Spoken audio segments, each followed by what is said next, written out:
Você já sabe algumas coisas óbvias, mas talvez não esteja vivendo com seu filho. Eu não vou trazer hoje aqui um conceito novo sobre a educação de filhos. André, você está dizendo que vai me falar algo que eu já sei hoje? Exatamente. Talvez você não esteja atento, talvez você não esteja percebendo a importância de. Então eu vou te lembrar algumas coisas que você já sabe e no final eu vou te dar uma dica prática de como trazer isso da teoria para a ação, de como colocar isso em prática com seu filho, que aí sim vai te ajudar demais. Não adianta a gente acumular muita informação e não transformar em conhecimento. Quem está no Telegram, eu até mandei um áudio assim ontem, se eu não me engano, falando um pouco sobre isso. Então vamos lá. Vou pegar um conceito que todo mundo sabe, que é todo mundo eu não posso dizer, mas quase todo mundo concorda que é importante. Existe alguém que discorda que é importante elogiar os filhos? Existe alguém aqui, seja no YouTube, no Facebook, no Instagram, que discorda que é importante reconhecer? Quantas vezes você já assistiu uma palestra, quantas vezes você já leu um livro trazendo um conceito que você já sabe, que já faz parte do seu cabedal de informações, mas talvez você não esteja praticando. E você diga, poxa, caramba, preciso fazer isso. Eu preciso começar a colocar isso em prática na minha vida. Eu não sei se isso acontece com você, mas comigo acontece. E eu vou pegar esse exemplo do elogio, que é um exemplo bem senso comum, vou dizer assim. Tá? Todo ser humano tem necessidade de ser reconhecido. Você sabe disso. Eu lembro de um livro que eu estava lendo em 2018, e ele dizia assim, ser reconhecido é tão básico como comer, dormir, como necessidades fisiológicas. E aí o autor do livro falava, eu conheço pais, mães, que se achariam criminosos se passassem 6 dias sem levar comida para casa. Se passassem 1 ano sem colocar o filho numa escola. Eu conheço pais e mães que se achariam criminosos se não conseguissem dar um local adequado para a criança dormir. Só que esses mesmos pais, essas mesmas mães, às vezes passam 6 dias, 6 semanas, 6 meses, 6 anos sem dar um único elogio para os filhos, sem fazer um único reconhecimento. E é uma necessidade tão básica quanto comer, dormir e essas outras necessidades.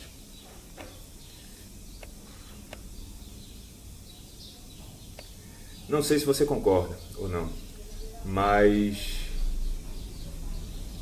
eu não posso dizer que é tão básico quanto, mas é muito mais para a construção de quem eu me torno enquanto homem, enquanto mulher. Lógico que a comida é básica para o meu corpo, assim como o reconhecimento é básico para a construção de quem eu vou me tornar no futuro.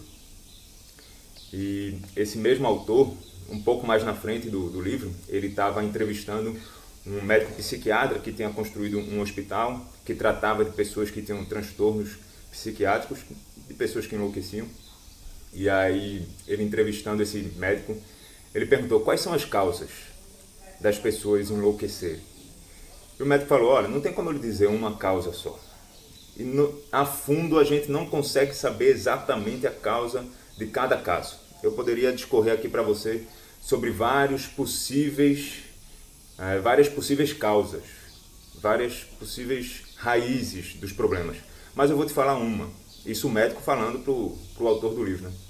Eu vou te falar uma que eu enxergo, é uma percepção minha de quem trabalha com pessoas com distúrbios psíquicos já há muito tempo. Ele, tá bom, então me diga. Eu enxergo muito a falta de reconhecimento. Muitas pessoas encontram na insanidade um conforto que elas não encontram na sanidade. Porque na sanidade muitas vezes elas não são reconhecidas. Elas não são basicamente elogiadas pelas pessoas que são mais amadas. E aí ele contou o exemplo de uma paciente que ele tinha. Era uma mulher que ele conheceu antes dela enlouquecer. E ela vivia um casamento muito duro, que o marido era muito rude, muito rígido, nunca reconhecia, nunca elogiava, e que prometeu a ela que daria filhos a ela, como se alguém pudesse dar filhos para alguém, né? Mas prometeu a ela que daria filhos, e depois que eles casaram, eles não faziam sexo e não tinha como ela engravidar, e ela dormia longe do marido. Cara, era um cenário bem pré-histórico, digamos assim. E essa mulher acabou enlouquecendo. E aí o autor do livro perguntou: se você tivesse o poder de restaurar a sanidade dela, você restauraria? E o médico falou: cara, não sei. O fato é que hoje, na sua insanidade, eu a vejo sorrindo muito mais do que na época em que ela era sã. Quase todos os dias ela chega para mim e fala: doutor, você não vai adivinhar. Hoje o meu marido me trouxe um presente, me trouxe um buquê de flores, isso, tal, e a gente descobriu que eu estou grávida. Quase todos os dias, segundo esse médico, essa mulher chegava para falar isso para ele. Então perceba o quão profundo uma falta de reconhecimento pode ser. Assim como o alimento está para o corpo, assim como uma criança que não se alimenta não vai crescer fisicamente na proporção que ela poderia crescer, não vai alcançar a plenitude do seu estado físico, assim também uma pessoa que não recebe o reconhecimento não é alimentada na sua construção de homem e de mulher. Então, esse médico falando, o fato é que ele reconhecia que ela era muito mais feliz na sua insanidade do que dentro da sua sanidade. E eu percebo muitas pessoas que são carentes mesmo de reconhecimento. Se a pessoa está com fome é porque não comeu, se a pessoa está com sono é porque não dormiu. E na minha percepção, muitas pessoas estão carentes de reconhecimento porque na fase devida do reconhecimento não receberam o reconhecimento que deveriam. Eu lembro, em 2018, essa mesma época, eu estava trabalhando algumas questões pessoais e eu resolvi tratar algumas inseguranças minhas que eu tinha. E aí eu fui para a rua vender perfume. Peguei uns perfumes da Rinode e falei: cara, vou matar minha timidez aqui agora. Achando que poderia matar a timidez, né? Eu falei: pô, vou matar minha timidez aqui agora, vou para a rua vender perfumes.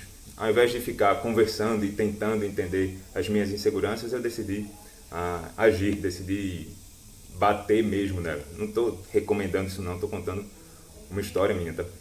E aí eu comecei a vender perfume na rua, conversando com pessoas que eu não conhecia, entrava nas lojas, pedia para o responsável da loja para poder mostrar os perfumes para os funcionários e acabei formando ali uma carteira de clientes e vendi bastante perfume até. E tem uma cena que é muito clara, é muito visível, muito presente na minha mente. Eu no balcão assim, duas funcionárias que compravam perfume de mim, eu conversando com as duas e elas o tempo todo tentando chamar minha atenção para a conversa. Elas falavam coisas que não havia conexão absolutamente nenhuma entre as duas. O tempo todo contando coisas da vida dela, coisas que elas tinham vivido, coisas que elas tinham passado, uma cortando a outra o tempo todo, e no fundo aquilo para mim parecia como que era um momento em que elas tinham atenção. E o curioso é que quanto mais eu ouvia as pessoas, mais eu vendia perfume. Olha que louco, eu nunca fiz técnica de curso de técnica de venda, nada disso não, mas quanto mais eu ouvia, quanto mais as pessoas se sentiam à vontade para conversar, quanto mais as pessoas se sentiam atendidas na sua necessidade de reconhecimento, às vezes só de ouvir, nem de reconhecer, só de ouvir. Quanto mais eu vendia, mais eu comprava. E isso foi ficando muito presente para mim. Poxa, quantos adultos estão no desenvolvimento de um adolescente, de uma criança, por falta de reconhecimento? Não cresceram a estatura que poderiam crescer se eles tivessem recebido alimento, não cresceram em estatura como eles poderiam crescer se eles tivessem sido reconhecidos. Preste atenção no adolescente. O adolescente é muito parecido com uma criança de 1 a 3 anos. Ele é muito voltado para o eu. Poxa, quem sou eu? Qual é o meu espaço no mundo? O que é que eu vou ser? Assim como uma criança de 1 a 3 anos se percebe diferente, um ser individual, um outro ser que não é a mãe, um adolescente começa a se perceber no mundo. Então ele vai ali saindo da família, não estou dizendo que ele vai perder os vínculos emocionais com a família, mas ele é meio que sair da família para se perceber no mundo. E naturalmente o adolescente é uma fase muito egocêntrica e está tudo bem, é assim mesmo. Adolescente tem que viver a fase de adolescente. Criança tem que viver a fase de criança. A primeira live aqui eu falei do tempo, do processo de amadurecimento da natureza. Então o adolescente tem que viver essa fase egocêntrica, é bom para ele. Só que a adolescência passa e é para vir a idade adulta.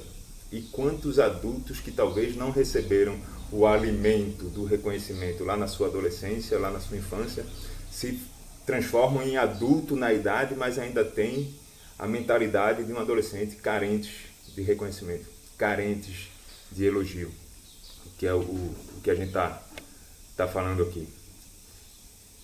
Então, você está falando, poxa, André, talvez, né, você esteja se perguntando, poxa, André, ontem você falou sobre vaidade, hoje você falou da importância de reconhecer. Não à toa, a live de hoje é depois da live sobre a vaidade. Então, ontem eu falei muito ali da vaidade voltada para a gente, e se você assistiu a live, você entendeu como que você pode tratar e você pode desconstruir isso em você. Não quer dizer que você não precisa de necessidade de reconhecimento. Só que aqui eu não estou falando sobre eu, sobre você, estou falando sobre os nossos filhos. Então não quer dizer que eu não preciso dar reconhecimento para o meu filho. Ah, meu filho vai ficar vaidoso. Não, ele precisa receber elogio, ele precisa receber reconhecimento. Assim como pouca comida atrofia e comida demais engorda, pouco reconhecimento atrofia, reconhecimento em excesso ou superproteção engorda. Mas saiba que faz parte do processo, o seu filho precisa. E você já sabe disso. Talvez você não estivesse tão presente dessa necessidade depois, antes de ouvir o que eu falei para você. Talvez, poxa, eu acendi uma luz na sua cabeça e falei, caramba, tem razão, eu preciso fazer isso mais, eu preciso estar mais atento. Quantos elogios você deu para o seu filho nos últimos 7 dias? Quantos reconhecimentos você deu para o seu filho nos últimos 7 dias? Você faz isso intencionalmente ou você só faz isso espontaneamente? Intencionalmente você sabe que é importante para o seu filho, então você se esforça nessa direção, de perceber algo em que ele pode ser reconhecido e reconhecê-lo. Ou será que você só faz isso quando acontece e é espontâneo? Porque se for só espontâneo talvez esteja sendo pouco, né? Talvez eu não consiga enxergar o tanto de oportunidades de reconhecer o meu filho se eu ficar na espontaneidade. Mas se eu me esforçar intencionalmente nessa direção, tenho certeza que vai ser melhor. E André, como que eu elogio o meu filho? Eu falei sobre isso aqui, acho que umas 3 lives atrás. Eu falei da importância de como elogiar. Elogiar muito mais o processo do que o pontual. Eu até citei um estudo da Carol Dweck, não vou falar novamente, mas como que crianças que são mal elogiadas podem se formar crianças frágeis, podem se formar adultos, adolescentes frágeis. Principalmente em termos de garra, principalmente em termos de persistência. Então, quando você for elogiar seu filho, elogie sempre o processo, não é? Você é inteligente. Se eu sou, eu não preciso fazer nada para conseguir o resultado. Eu tirei 10 na prova. Nossa, filho, parabéns, você é inteligente. Se eu sou, eu sou. Ponto final. Não preciso me esforçar. Mas, poxa, filho, você é inteligente, você se esforçou. Como você estudou, você conseguiu tirar nota 10. E aí a criança começa a entender que existe um processo. Foi o que eu abordei profundamente umas 3 lives atrás. Então, busque sempre o elogio em termos de processo. Não é eu sou ou não sou, é eu posso me tornar. Por exemplo, o Cafu, jogador de futebol, foi reprovado em não sei quantas peneiras e ele sonhava em se tornar um jogador. Se ele entendesse que ele é ou não é, na primeira reprovação, ele entendeu que não era e ponto final. E os nossos elogios, quando elogiam a nível pontual, você é inteligente, você é bonito, você é isso, você é aquilo, eu estou dizendo para o meu filho que ele não precisa cumprir a jornada, cumprir o esforço para se tornar. Então, sempre que você for elogiar seu filho, pense nisso e pense no elogio que faça bem para ele, e não no elogio que ele fique buscando o meu elogio. Filho, você emprestou o brinquedo para sua filha, para sua irmãzinha, você está se sentindo bem? Olha só como ela está feliz com o brinquedo que você emprestou. Você consegue perceber como você fez bem para ela? É diferente de, nossa filho, eu estou orgulhoso de você que você emprestou o brinquedinho. Então o objetivo de emprestar o brinquedo não é fazer bem para a irmãzinha, é conseguir o orgulho do papai e da mamãe. Então só atenção da forma como você pode elogiar o seu filho, certo? E eu te falei sobre elogiar seu filho, mas você já sabia disso. Talvez você ficou mais presente. Mas você sabe de várias outras coisas. Boa tarde, Helenaide. Você sabe de várias outras coisas que você precisa fazer.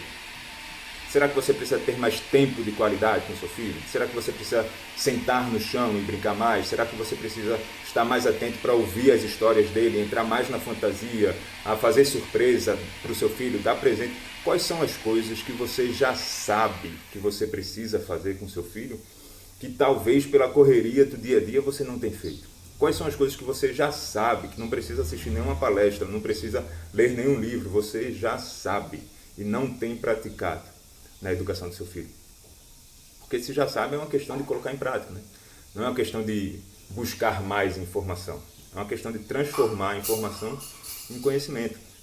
Então eu tenho uma tarefinha para você. E aqui é onde eu vou entrar no tema da live agora, que é uma ferramenta muito, muito simples. Para você pegar o que você já sabe, o que já está no cabedal de informações que você tem, e colocar em prática com o seu filho. Então pega papel e caneta, não agora, depois da live. Você vai pegar papel e caneta e vai anotar 10 coisas que você já sabe que precisa fazer com seu filho. Elogio pode ser uma delas. Talvez você não esteja elogiando tanto quanto precisa. André, se eu não lembrar das 10, faz as 10. Quando chegar na 6, pode ser que você queira parar. Não para na 6, cara. Porque a 7, 8, 9, 10 vai trazer coisas que você pode estar fazendo espontaneamente quando lembra, talvez precise intensificar, mas vai trazer coisas que você não está fazendo nem espontaneamente. Por isso é importante você escrever no mínimo 10. Então escreve 10 coisas. Eu preciso elogiar, eu preciso dar 40 minutos por dia de tempo de qualidade para o meu filho, ou quanto tempo você entender que deve dar. Depois que você escrever as 10, eu preciso dar presente para o meu filho. Miguel se amarra em presente. Não estou falando de presente caro, não. Poxa, às vezes eu vou buscar ele na escola, eu levo uma tangerina para ele, ele, poxa, papai, que legal que você trouxe. É muito mais no sentido de você lembrou de mim. Então escreve as 10 coisas que você já sabe. E aí eu vou te falar uma coisa muito simples, que é tão simples que se você... Nós seres humanos adoramos coisas complexas, né? O perigo é você não fazer de tão simples que é. A gente acha que é na complexidade que a gente vai conseguir alcançar as grandes coisas. A gente acha que são nas coisas mirabolantes que são formados os incríveis. Os incríveis são formados de coisas simples, disciplinadamente. Eu tenho Jesus como um exemplo muito forte de vida. Eu não via Jesus vivendo em complexidade. Eu via Jesus de forma muito simples, conversando com as pessoas de forma muito simples, passando a mensagem dele de forma muito simples. Eu não via ele gritando, dando show, rodopiando, como a gente vê por aí as pessoas fazendo. É na simplicidade que as grandes coisas são feitas. Então, depois que você escrever as 10 coisas que você acha que precisa começar ou intensificar com o seu filho, você vai fazer uma tabelinha, tipo Excel. Minto, você vai escolher 3. Escolhe 3. André, por que só 3? Porque você não vai conseguir fazer as 10 de uma vez só. Depois que já estiver na máquina, depois que já tiver virado hábito, você pode substituir uma das 3 por outra. E aí você vai fazer uma tabelinha, tipo Excel. Elogiar, tempo de qualidade, 40 minutos por dia, coloca a quantidade de tempo e dá presente uma vez por semana. Presentinho simples, tá? Não vai encher o moleque de presente, né, pô? Vai fazer uma tabelinha, dia 24, 25, 26, 27, 28. Eu vou começar mês que vem. Não, cara, começa amanhã. Você vai colar isso na parede do seu quarto. André, por que colar na parede do meu quarto? Porque as coisas importantes precisam estar à vista. Eu trabalhei na Ambev por 9 anos, as principais metas tinham que estar à vista, para a gente lembrar dela rotineiramente. Teve um estudo feito em Londres que dizia que as pessoas que não tinham seus objetivos, seus sonhos escritos e no local visual, que elas vissem no mínimo 5 vezes por semana, essas pessoas só estavam passando pela vida. Porque a gente se atém às coisas do dia a dia, a gente se atém à correria. E se isso não estiver à vista, principalmente se for algo que a gente não tem o hábito de fazer ainda, a gente não vai colocar em prática. Então você vai colar na parede do seu guarda-roupa, do seu quarto, alguma coisa assim. No final do dia você vai marcar. Fiz, não fiz. Eu tenho isso para 4 áreas da minha vida. Eu tenho umas 20 e poucas coisas que eu entendo que eu devo fazer todo dia, escrito, e todo dia, no final do dia, eu marco. Poxa, elogiei meu filho, é um que está lá. Elogiei meu filho hoje, não. Eita, caramba, esqueci de elogiar o Miguel hoje, ó. Amanhã é mais fácil eu elogiar o meu filho, se eu fizer isso agora. Na minha rotina vai ser mais fácil eu viver essas coisas que eu já sei que eu preciso viver e talvez não esteja lembrando de vivê-las pela correria do dia a dia. Todo dia, no final do dia, você marca.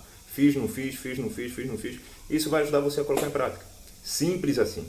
Agora, você tem alguma dúvida que se essas 3 coisas que você escolher, fruto das 10 que você escrever, se você transforma em hábito, você vai formar um homem e uma mulher muito mais saudável, emocionalmente falando? Você vai formar um homem e uma mulher muito mais seguro? E aí depois que você transformou em hábito, você vai colocar outro. E aí você vai substituir por outro. Daqui a pouco você está medindo a sua produtividade de vida em 20 itens diferentes. Você pode fazer isso para o seu casamento, você pode fazer isso para a sua saúde, você pode fazer isso para a sua alimentação, você pode fazer isso para muitas coisas na sua vida. Eu tenho 4 áreas da minha vida que eu faço isso. Eu falo aqui sobre educação de filhos. Gente, linhas gerais, era isso que eu tinha para trazer para vocês. Uma ferramentazinha simples, simples, que eu prometo para vocês, se você colocar em prática, você vai começar a viver uma educação num outro nível. Você vai começar a dar para o seu filho uma educação num outro nível, de coisas que você não precisa aprender, de coisas que você não precisa comprar livros, não precisa comprar cursos, de coisas que você já sabe, que só falta colocar em prática. Beleza? Eu vou dar uma passada aqui nos comentários agora, vou dar uma passada nas perguntas. Aqui, ó, a Letícia mandou, pode citar os 10 pontos possíveis por alto? Não estou conseguindo lembrar. Letícia, não, eu não vou citar os 10 pontos. Não é de ruindade, não. É porque você precisa saber, na sua rotina, observando o seu filho. Elogiar você sabe que é importante. Dar tempo de qualidade você sabe que é importante. Colocar para dormir você sabe que é importante. Vou falar esses 3. Os outros 7 é com você. E se você não está conseguindo enxergar, é importante que você faça o exercício.